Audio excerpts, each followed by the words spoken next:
السلام علیکم ورحمۃ اللہ وبرکاتہ۔ آج ہم پڑھیں گے فاعل اور مفعول کے بارے میں۔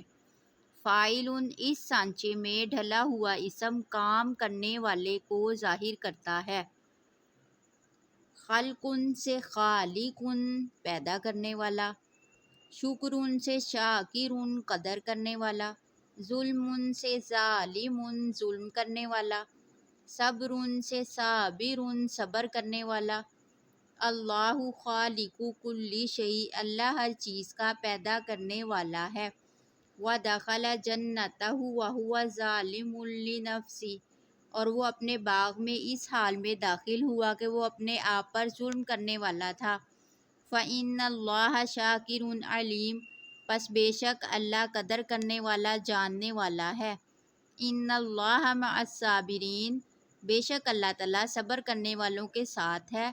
والکافرون هم الظالمون، اور کفر کرنے والے ہی ظلم کرنے والے ہیں۔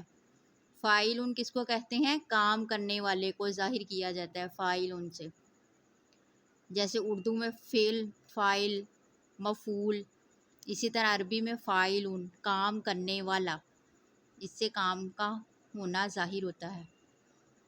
آگے ہم پڑھیں گے مفعول کے بارے میں۔ اس سانچے میں ڈھلا ہوا اسم اسے ظاہر کرتا ہے جس پر کام ہوا ہو۔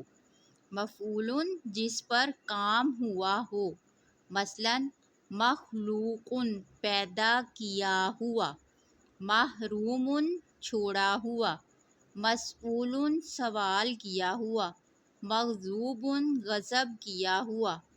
والذین فی اموالہم حق معلوم، اور وہ لوگ جنہوں نے اپنے مالوں میں حق مقرر کیا ہوا ہے۔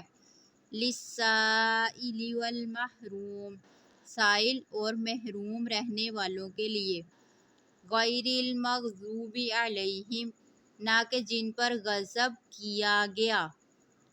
وقفوہم انہم مسئولون، اور ان کو ٹھہراؤ، بے شک وہ پوچھے جانے والے ہیں۔ لَمَجْمُوعُونَ إِلَىٰ مِیقَاتِ یَوْمٍ مَّعْلُومٍ، البتہ اکٹھے کیے جانے والے ہیں ایک معین دن کے وقت مقرر پر۔